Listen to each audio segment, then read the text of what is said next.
Western States 100 mile endurance run. And the other one, he was running along with him. He's pretty fast too. And I'm not really fast. But anyways, I was with some other runners, and I passed a couple runners that were by the trail waiting for another runner to come through. So I thought, well, I'll just keep going. And maybe I'd catch them, but that wasn't going to happen. So when I got to a place, I think it was after El Dorado Bridge, that it came to an open clearing, and I picked the wrong trail, what I thought was the right trail. I picked the wrong trail and went that way. And then I found myself eventually at the Horseshoe Bend at the American River. Kind of sneaking feeling that I wasn't on the right trail before I got there, but I didn't listen to my head very well. The voices that were saying, "You're maybe not on the right trail." What I should have done is I should have waited for the people I passed, because if I didn't know which trail to take, I should have waited for it. But then I got to that part where the American River horseshoe bends. This goes like this, and I said, well, I'll go back the way I came. So I was going to go back on the American River and take the river back by the river, but there were some rocks and cliffs, and I couldn't get past that. So I went back up to this trail that I was on. That was the wrong trail, and I followed it back until I lost that trail. So when you realized at first that you were like lost, what did you think you were? When I realized that I was lost, I thought, well, I better find my way back and get back to the trail that I'd gotten down there on, and see if I can find my way back to the Western States Trail. So you were running and you just got lost from the group? Oh, yes, I was running and got lost. And then I lost the trail that I was, the smaller trail that I'd been coming up, down where I got to the Horseshoe Bend.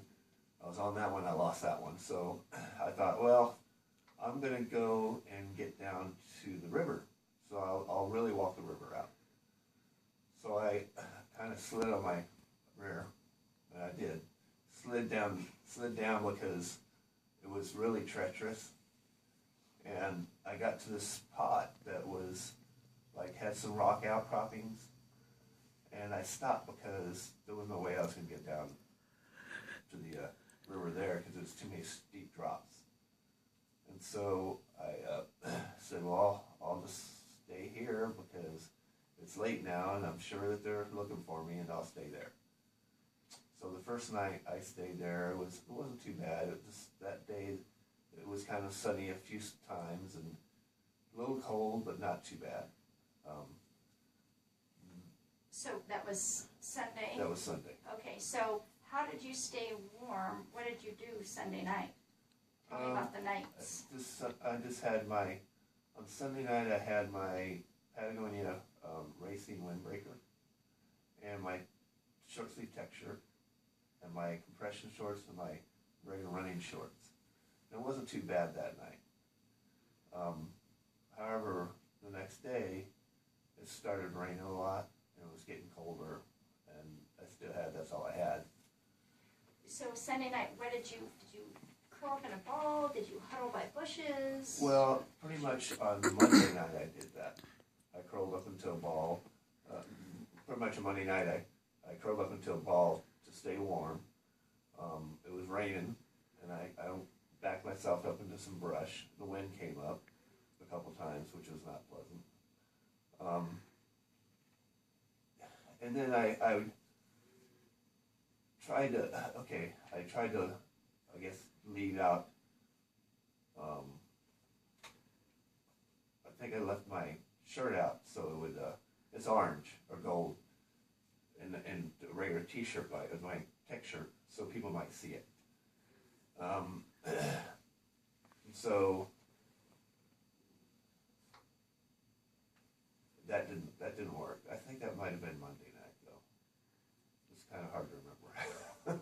So let me ask you, Bob, what were you feeling? I mean, when you did find your group on Sunday and the sun is starting to dip, what were you feeling? Scared? Tell me what you were feeling when you realized, holy smokes, I'm lost. I was feeling that I better stay where I'm at, and I wasn't too happy about it. It was more. I'll be safe here if I don't go anywhere. Were you scared? A little bit, but I figured if I stayed where I was at, it'd be okay. Can you tell me how you felt? I felt upset at myself because I got myself in this predicament in the first place. I didn't feel too scared. I felt frustrated with myself. And then I ended up staying overnight, of course, for 2 days. And the next day, on Monday, it started getting cold and rainy and windy a bit, and I started shaking more. My body would start shaking, and I was starting to get nervous about the whole thing because I hadn't. I saw heard helicopters and saw a couple helicopters, and they had people search and rescue people in my area, but I didn't know they were there. And when you try to yell out, because I did yell out help and things like that, nobody can hear you there because the American River's loud, and it's just not a lot of people go in that area. So I was getting nervous then. So I pretty much, when it was raining and cold, I tried to curl into a ball, and I found a good trick for trying to keep my body core temperature up, which I actually kind of did up today during the daytime. It was to tighten my whole body up, my chest muscles and everything. And then when I released it, it calmed my shaking down for about 5 seconds, but it started again. So I was doing that a lot during the night.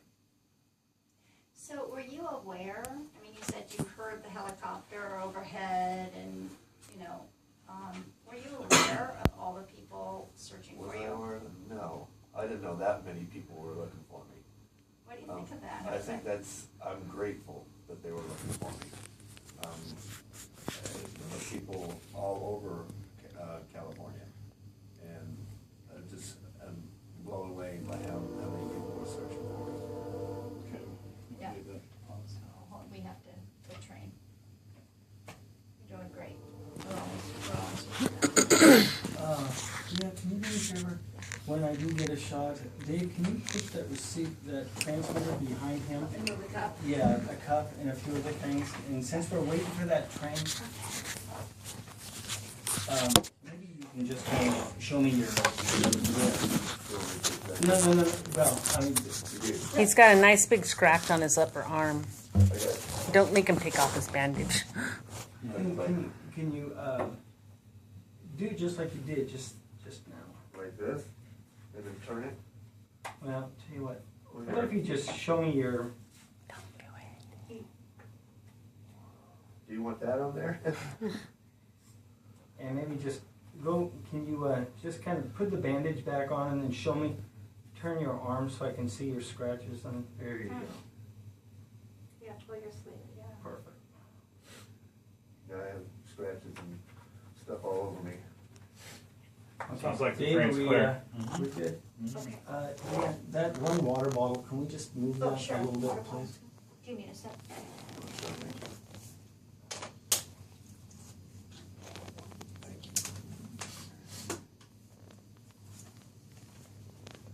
Okay, we're willing to get. Okay, so I was asking you if you had any I idea. had no idea. I knew there's some helicopters floating around. I had no idea the magnitude of the number of people that were looking for me. And I had my family and with the running club, they had runners from all over the place trying to get in there to help search for me. And it was just like, I was blown away by it.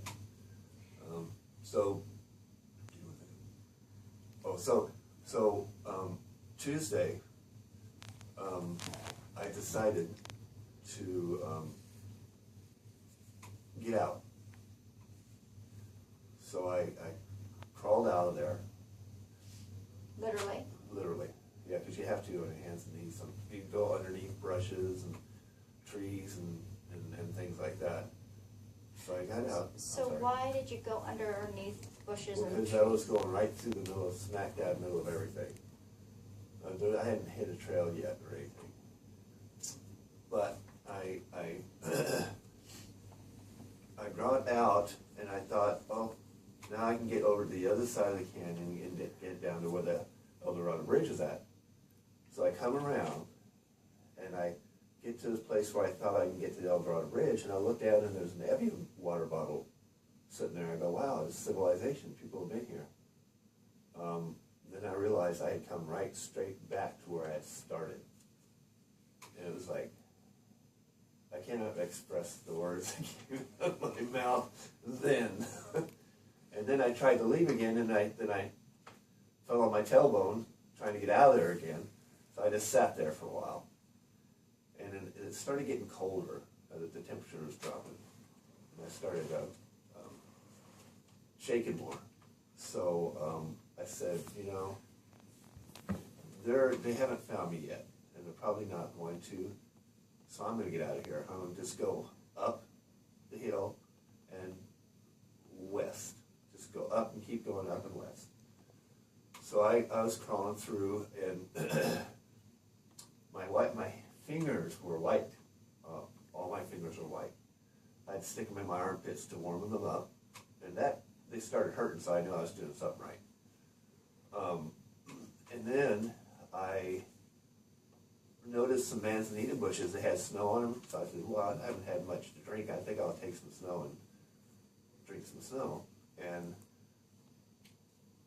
then I noticed that in areas around the manzanita bushes, there was snow on the ground. I thought, that's an open spot. I think I'll find as many open spots with snow on the ground and walk in that way, you know. So let me just ask you a couple questions very quickly about the snow. Were you in a snowstorm? Was it snowing overnight for you? It hailed just a little bit, and it's little tiny flakes of snow. Mostly it was rain, cold rain. But it was cold. Yeah, oh yeah. Right. Okay. And then about the people who were looking for you. So if you would like to tell them thank you now. I am very grateful to all the people who were looking for me. What's really funny about this whole kind of story is that I got out of the manzanita brush and everything, and I found a trail. And I go, I'm going to stay on this trail. So I was going down it. I was to find out it was the Western States Trail that I should have been on. And I come around, and I turn, and I hit the El Dorado Bridge. And I'm walking across the El Dorado Bridge, and I noticed some people over there in some red jumpsuits. And so I walked up the ridge, and I said, hi. They go, are you Bob Root? Yeah. And then they took care of me after that. They had me all bundled up and everything like that. And we got out on one of these little, really like a tractor type cars things. I don't know what they call them. Now, when are you going to start running again? I have no clue.